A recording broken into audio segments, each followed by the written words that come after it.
Russia सस्ता तेल पाकिस्तान को देने के लिए तैयार हो गया है। या रूस हमारा दोस्त था, उसमें दरार पड़ गई है। रूस और पाकिस्तान के रिश्ते बढ़ते जा रहे हैं, तो ये बात बहुत आगे बढ़ गई है रूस और पाकिस्तान के बीच में, और भारत अलग थलग हो रहा है। रूस को पता चल गया कि भारत से कोई अब उम्मीद रखना बेकार है। ये बहुत खतरनाक है भारत के लिए। अब पूरे खुले आम जो है हमारी बेइज्जती हो रही पूरी दुनिया में। जबकि पाकिस्तान को, जिसको इस पूरे गेम में बड़ा फायदा मिल गया, जो हमारी जगह थी वो पाकिस्तान को मिल रही है। पाकिस्तान के लिए भी विन विन सिचुएशन है। हार यहाँ पे भारत रहा है, तो अब देखिए पाकिस्तान दोनों तरफ से जीत रहा है। पाकिस्तान का अमेरिका के साथ भी ठीक है, पाकिस्तान का रशिया के साथ भी ठीक हो गया। तो पाकिस्तान का फायदा दिख रहा है और भारत का नुकसान दिख रहा है। आप पाकिस्तान अफगानिस्तान के ऊपर जो कर रहा है, यहाँ पे भी हम यहाँ भी फेल है। ईरान के साथ आपके रिश्ते खराब हो चुके हैं, इसमें कोई संदेह नहीं है। और अगर आप भी ईरान की जगह होते तो आप भी यही करते। शहरों में अगर मिडिल क्लास के पास एक सिलेंडर है या कमी हुई है, वो कहाँ जाएंगे अगर गैस नहीं मिली तो 1 महीने बाद। जी हाँ नाज़रीन, जिस तरह इस जंग ने पूरी दुनिया को अपनी लपेट में तकरीबन ले लिया है और जो सूरत हाल बनती जा रही है अमेरिका, इसराइल और ईरान जंग की, उसके असरात पूरी दुनिया पे पड़ रहे हैं। ख़ास तौर पर तेल और गैस के जो है वो शार्टेज, उसके असरात मुल्कों पर पड़ रहे हैं। और इसी चीज़ को लेकर अब रशिया और पाकिस्तान जो है वो उनके दरमियान वो डील हुई है, जिस रशिया जो है वो पाकिस्तान को अब तेल की सप्लाई करेगा सस्ते दामों में। और इसी चीज़ को लेकर जो इंडियन मीडिया है वो उस पर तनकीद करते हुए अपनी गवर्नमेंट और उसको निशाना बनाए हुए है कि अब जो उनका सबसे करीबी दोस्त रशिया भी जो है उनसे बहुत दूर होते जा रहा है, और उसके साथ साथ ईरान से भी उनके तल्लुकात जो है अब वो ख़राब होते जा रहे हैं। वीडियो में मज़ेदार होने वाली, हमारे साथ रहिएगा, कहीं जाएगा। चलिए वीडियो स्टार्ट करते हैं। ईरान का जो युद्ध है उसको लेकर हर घंटे कुछ ना कुछ डेवलपमेंट हो रहा है, लेकिन इस बीच में जो बड़ी खबर है जो कुछ घंटे पहले की और अभी थोड़ी देर पहले तक सोशल मीडिया पर ट्रेंड भी कर रही थी, और वो खबर ये है कि रशिया सस्ता तेल पाकिस्तान को देने के लिए तैयार हो गया है। अब मैं नवभारत टाइम्स की आपको एक खबर बताना चाहती हूँ और उसको पढ़ रही हूँ, जिसमें लिखा है कि रूस ने पाकिस्तान को कच्चे तेल की खरीद को ऑफर दिया है। पाकिस्तान में रूस के राजदूत अल्बर्ट खोरेव ने बताया है कि हम पाकिस्तान को रियायती दर पर तेल सप्लाई करने के लिए तैयार हैं। उन्होंने कहा कि तेल डिस्काउंट पर दिया जाएगा और पाकिस्तान को इस मौके का फायदा उठाना चाहिए। रूस की ओर से पाकिस्तान को ऐसे समय पर ऑफर दिया गया है जब ईरान युद्ध की वजह से दुनिया के बड़े हिस्से में एनर्जी संकट है। ईरान के हॉर्मुज स्ट्रेट को बंद कर देने से के चलते समुद्री रास्ते से तेल और गैस की सप्लाई नहीं हो पा रही है। रशिया के जो एम्बेसडर है पाकिस्तान में, उन्होंने कहा है कि वो पाकिस्तान को सस्ता तेल देने के लिए तैयार है, लेकिन अभी पाकिस्तान की तरफ से कोई फॉर्मल ऑफर नहीं आया है, ये भी कहा जा रहा है। देखिए, अब सच्चाई ये है कि भारत जो है, जो रूस का करीबी दोस्त था या रूस हमारा दोस्त था, उसमें दरार पड़ गई है काफी चीजों को लेके। एक तो ब्रिक्स के मामले में लेके, और दूसरा डी डॉलराइजेशन को लेके, और तीसरा जो हम वेपन्स हथियार खरीदते थे उसमें काफी कुछ कमी हुई है।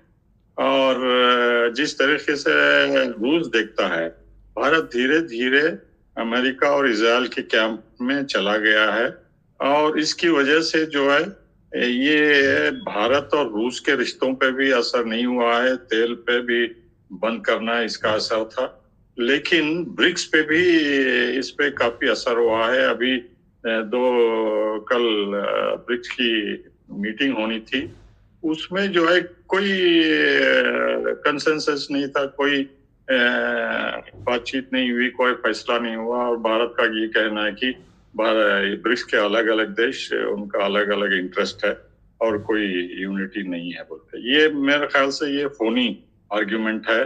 भारत ने कुछ सीरियसली प्रयास नहीं किया है, क्योंकि वो अमेरिका और इजराइल के दबाव में है।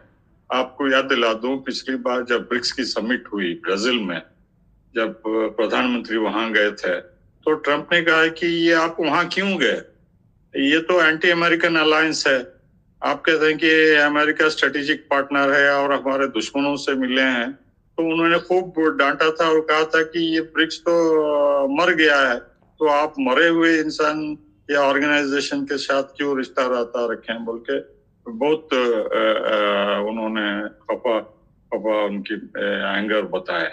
तो दूसरी तरफ ये है कि भारत की ये पॉलिसी से इजराइल और अमेरिका और रूस के बीच में कई महीनों से, कई सालों से रूस और पाकिस्तान के रिश्ते बढ़ते जा रहे हैं। अफगानिस्तान को लेके जब से अमेरिका वहां भाग के चला गया है, तालिबान की हुकूमत आई, तो ये लगातार पाकिस्तान, ईरान, अफगानिस्तान, चीन के बीच में वहां शांति और स्टेबिलिटी कैसा लाना है, जिसमें भारत को शामिल नहीं कर रहा है। ये बहुत महत्वपूर्ण बात है। कभी कभी टर्की भी इसमें शामिल होता है। तो रूस के फॉरेन मिनिस्टर, विदेश मंत्री, उन्होंने यहाँ तक कहा था कि हम पाकिस्तान की रिक्वेस्ट हथियारों के लिए भी हम सीरियसली कंसिडर करेंगे अगर वो आती है तो ये बात बहुत आगे बढ़ गई है रूस और पाकिस्तान के बीच में। और रूस ये चाहता है कि पाकिस्तान जो है अमेरिका के इतने करीब ना हो जाए कि अमेरिका इसको इस्तेमाल करे सेंट्रल एशिया के जरिए, चाहे वो रूस हो या चीन हो। वो नाराज हैं इसलिए कि हम उनका जो डिस्काउंटेड ऑयल था वो हमने अमेरिका के और इजराइल के दबाव में आके मना कर दिया। जो दोस्त बोल के हम दिखावा बनाते थे, तो धक्का पहुंचा है दोस्त को, पुतिन को, और नाराज हैं और वो बताना चाहते हैं कि हम आपको सबक सिखाना चाहते हैं। और वही हो रहा है मेरे ख्याल से। और भारत अलग थलग हो रहा है। देखिए, हम कोई मेजर प्लेयर नहीं है ये गल्फ क्राइसिस में। अगर ब्रिक्स इनिशिएटिव लेता था और ईरान को एक डेलीगेशन भेजता था कि हम आपसे बातचीत करना चाहते हैं, तो जिसमें रूस, चीन और ब्राजील, साउथ अफ्रीका और दूसरे मुल्क, भारत भी शामिल होता था, ये बहुत बड़ा इनिशिएटिव होता था, ऐतिहासिक मौका था। तो हम अपने पांव पे कुल्हाड़ी मार लिए हैं और ब्रिक्स को भी हम जो है धीरे धीरे कमजोर करना चाहते हैं। और रूस को अब पता चल गया कि भारत से कोई अब उम्मीद रखना बेकार है। मेन प्रॉब्लम जो है, पूरा internal decision making, external policy एक हाथ में पहुंच गया है। ये बहुत खतरनाक है भारत के लिए। और ये ढंडोरा जो पीटते हैं कि हम डेमोक्रेटिक है, लार्जेस्ट डेमोक्रेसी है, हमारे इंस्टीट्यूशन बहुत मजबूत हैं, अब पूरे खुले आम जो है हमारी बेइज्जती हो रही पूरी दुनिया में। ईरान ने साफ कर दिया है कि भारत जो है दुश्मनों के साथ हमारे मिला हुआ है और इसको दोस्त मानना नहीं है, क्योंकि खामनेई के कंडोलेंस मैसेज नहीं दिए बच्चों को। 156 देश बच्चों को जो मारा गया, जब ईरान के 100 सेलर से मर गए। कल अली लारजानी की डेथ के बाद उन्होंने, लीडरशिप ने कहा कि इनके साथ साथ भी जो 80 हमारे सेलर्स मर गए उनकी भी मॉर्निंग होगी। और दो जो देश इनको जिम्मेदार है, हम उसको छोड़ेंगे नहीं। मतलब क्लियर धमकी है ईरान की तरफ से भारत को कि आपने ये नरसंहार समंदर में किया, आपने हमारे शिप को डुबाया, अमेरिका को, इजराइल को इंटेलिजेंस देके। कोई आपका दुश्मन आपकी कुर्सी पे आके बैठ गया, इसका अर्थ यही है कि वो कुर्सी आपने छोड़ी है, नहीं तो वो कैसे बैठेगा। तो 50 साल की दोस्ती को ट्रंप के झूठी तारीफ के बदले में बेचना, ये तो बहुत ही सस्ती राजनीति है। जो हमको यूराल क्रूड था, जो हमको रशिया से मिलता था, जो वैसे भी ब्रेंट से करीब पहले तो $5-6 सस्ता होता था, लेकिन चूंकि यूरोपियन कंट्रीज ने उसका बहिष्कार कर दिया था यूक्रेन से लड़ाई के चलते हुए, तो वो $25-30 करीब सस्ता हमको मिलता था। अब वो हमें नहीं मिल रहा है, क्योंकि जब से भारत ने इस तरह से रशिया से तेल लेना बंद किया, अब उसको वही महंगे दाम पर मिल रहा है। जबकि पाकिस्तान को, जिसको इस पूरे गेम में बड़ा फायदा मिल गया, तो ऐसे में अगर उसको सस्ता तेल मिलेगा, जो हमारी जगह थी वो पाकिस्तान को मिल रही है। तो ये तो बड़े सोचने की बात है कि भारत की विदेश नीति कहाँ जा रही है। ट्रेड टैरिफ में हमें कोई छूट नहीं मिली है। यूक्रेन पर बार बार हमें डंडा मारा जाता है कि आप साइड लो, और हमारे जो H1B वीजा के जो हमारे स्टूडेंट्स हैं या जो लोग वहां काम करने गए हैं, उनके साथ जो हो रहा है वो तो हो ही रहा है। तो मुझे ऐसा लगता है कि जिस दोस्ती में एक तरफा कुर्बानी हमारी ली जाए और उसके बदले में क्या मिलता है, केवल फोटो ऑप मिलते हैं, प्रधानमंत्री Narendra Modi my friend Donald करते रहते हैं, उससे भारत को कोई फायदा नहीं होता। व्यक्तिगत तो मोदी जी को भी कोई फायदा नहीं होता, वो जानते हैं कि उनका इस्तेमाल किया जा रहा है, लेकिन जो एक ग्लोबल साउथ में हमारी एक साख थी वो खत्म कर दी है इन्होंने पूरी तरह से। पाकिस्तान को सस्ता तेल दे रहा है और भारत को नहीं, भारत के लिए कोई डिस्काउंट नहीं है। लेकिन ये पुतिन का कोई डबल गेम आपको लगता है? नहीं, पुतिन का डबल गेम नहीं है। आप जैसी हरकतें करेंगे कुछ रशिया भी करेगा। आप क्या एक्सपेक्ट कर रहे थे? और ये अमेरिका की कह लीजिए, अमेरिका की स्ट्रेटेजिक जीत कह लीजिए, पाकिस्तान के लिए भी विन विन सिचुएशन है। हार यहाँ पे भारत रहा है। हाँ, भारत देश की संप्रभुता और भारत देश की जो बेसिक ट्रेड है उसका या इकोनॉमी है वो सफर कर रही है। उसका रीजन बताता हूँ। अब देखिए, पाकिस्तान दोनों तरफ से जीत रहा है। पाकिस्तान का अमेरिका के साथ भी ठीक है, पाकिस्तान का रशिया के साथ भी ठीक हो गया। और अमेरिका इवेंचुअली, हम बहुत पहले से बात कर रहे थे, इसी प्लेटफॉर्म पे हमने बहुत बार बात की है बहुत दिनों पहले, कि अमेरिका यही करना चाह रहा है। अमेरिका इवेंचुअली इसी पे आएगा। ये जो ट्रेड डील है और ये सारी चीजें, ये टेम्पररी है। हमें हमेशा चाइना या यूएस से हमारे रिलेशन कभी स्टेबल नहीं हुए। रशिया से हमेशा रहे, ईरान से हमेशा रहे। रजा पहलवी के बाद से 79 से हमेशा से हमारा रिश्ता ईरान से अच्छा रहा, हमेशा से हमारा रशिया के साथ तो अच्छा ही रहा और अनकंडीशनल रहा। एक ही देश कह सकते हैं जिसके साथ अनकंडीशनली अच्छा रहा, वो रशिया रहा। लेकिन अमेरिका के लिए हमेशा ये आंखों में उसके चुभता रहा है, पाकिस्तान को हमेशा ये आंखों में चुभता रहा है। तो ये जो हो रहा है, रशिया ने कहीं ना कहीं ये संदेश है, ये आप ये समझिए, ये होना था। और ये भारत को संदेश है। जिन लोगों को थोड़ी सी भी विदेश नीति की समझ है, ये एम्बेसडर का स्टेटमेंट उनको समझ में आ जाना चाहिए कि ये सीधा सीधा रशिया कहना चाह रहा है कि हमारा रिश्ता भारत से खराब हो रहा है। आप ये समझिए कि मुझे अगर आपको ये बताना है कि मेरी आपके हिसाब से नाराजगी है और आपसे मेरे रिश्ते बहुत पहले से अच्छे हो, तो मैं आपका दुश्मन एक ढूंढूंगा और मैं आपको ये एहसास दिलाऊंगा कि मेरा रिश्ता इसके साथ अच्छा है, तो आपको पता चल जाएगा कि आपके साथ तो खराब हो गया है। तो इसी तरीके से भारत को यह एहसास दिलाया जा रहा है। और ये बहुत बहुत बेसिक सी चीज है कि भारत को, इनको नरेंद्र मोदी जी, और पता नहीं, अब देखिए, ये कोई और, अगर अब तो ये क्लियर है कि कोई मजबूरी, कोई ना कोई तो मजबूरी है। क्योंकि किसका फायदा हो रहा है? इंडिया का किसी भी तरह से कैसे फायदा हो रहा है? आपकी इजराइल से घनिष्ठता का कोई फायदा नहीं हो रहा, आपकी अमेरिका से घनिष्ठता का कोई फायदा नहीं हो रहा, आपका ये सिम्बायोटिक रिलेशनशिप भी नहीं है, ये तो कमेंसलिज्म ही है बेसिकली, कि यहाँ पे आपका उसका फायदा हो रहा है, अमेरिका का फायदा दिख रहा है, पाकिस्तान का फायदा दिख रहा है और भारत का नुकसान दिख रहा है, और बहुत बड़ा नुकसान दिख रहा है। आप पाकिस्तान अफगानिस्तान के ऊपर जो कर रहा है, यहां पे भी हम यहां भी फेल है। हमने बोला कि, अब सोचिए, भारत ने बोला कि संप्रभुता पे अफगानिस्तान के हमला है, ये हमें अपनी संप्रभुता पे हमला नहीं दिखाई दे रहा अब तक। हमें हमारा अफगानिस्तान से बहुत अच्छे रिश्ते हैं, वो हमला भी हमारे ऊपर हमला है, ये भी कह सकते हैं। लेकिन हमारे ऊपर तो सीधे सीधे ट्रंप हमला कर रहे हैं। रशिया हमारा हमेशा से अलाई रहा है, उसको फिर ठीक किया जा सकता है, या तो ये रहते रहते मोदी जी कर ले, जो मुझे नहीं लगता कि अब इनके बस का है। अब ये सबको समझ में आता है, रशिया को भी समझ में आता है, ईरान ने भी। अब ईरान के स्टेटमेंट्स देखिए, ईरान ने कहा कि ज्यादातर भारतीय ईरान के करीबी हैं, ईरान से सिंपैथी रखते हैं, इंसानियत में विश्वास रखते हैं, तो ज्यादातर में बस भाजपा वालों को हटा दीजिए।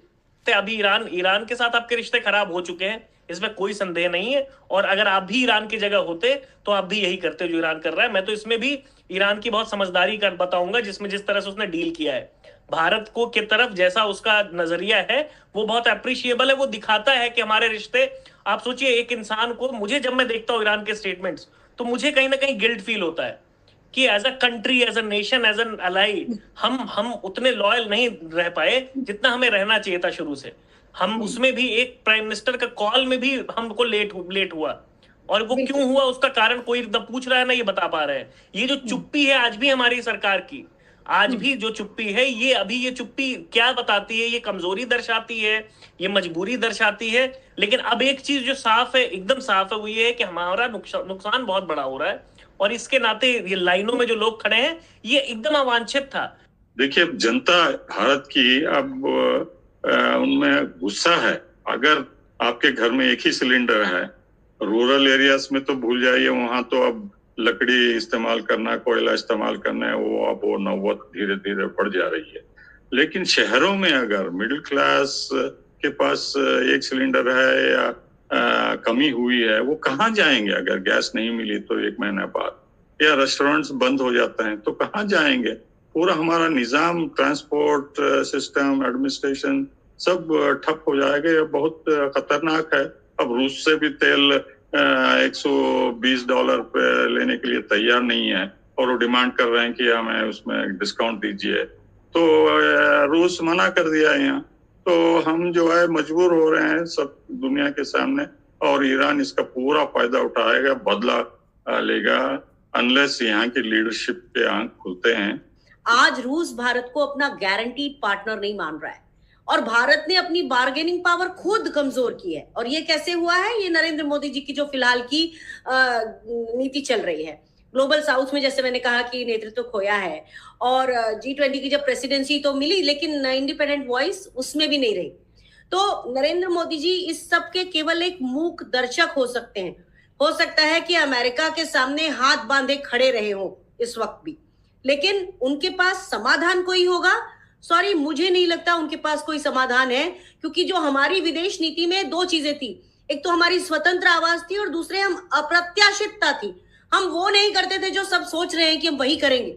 तो उस चीज को आज नरेंद्र मोदी जी ने अमेरिका के पास गिरवी रख दिया है। रूस हमसे दूर हो रहा है, पाकिस्तान इसका फायदा उठा रहा है, अमेरिका अपनी शर्तें थोप रहा है और हम इसे मोदी की कूटनीति समझ रहे हैं। मतलब देश को बहुत बुरी तरह से इसका लगातार नुकसान हो रहा है। चर्चा ही ना करना ये देश के साथ गद्दारी है कि आप प्रधानमंत्री देश के चर्चा ही नहीं करना चाह रहे। क्या स्ट्रैटेजी है, क्या रोड मैप है एलपीजी का?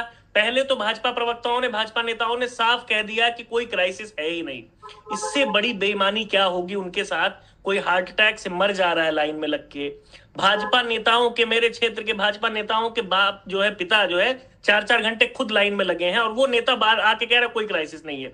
तो प्रॉब्लम ये है कि जब आप अपने पिता के सगे नहीं है तो आप भारत माता के सगे तो नहीं होंगे। रशिया ऐसा कि इतना इंपॉर्टेंट अलाय, कितना इंपॉर्टेंट दोस्त, वो भी आज हमने खो दिया है। क्यों? क्योंकि हमारी जो विदेश नीति थी वो कितनी बुरी तरह से चरमरा गई है और हर चीज हमने अमेरिका और इजराइल के बास्केट में डाल। या नाज़रीन, इसी चीज़ को लेकर जो है वो इंडियन मीडिया अपनी मोदी सरकार पे वो तनकीद का निशाना बनाते हुए, उनकी पॉलिसियों को निशाना बनाते हुए उन पे तनकीद कर रही है। इस सारे मामले में आपकी क्या राय है, हमें ज़रूर बताइएगा। वीडियो को लाजमी लाइक कीजिएगा, चैनल को ज़रूर सब्सक्राइब कीजिएगा। मिलते हैं नेक्स्ट वीडियो में, तब तक के लिए अल्लाह हाफिज़।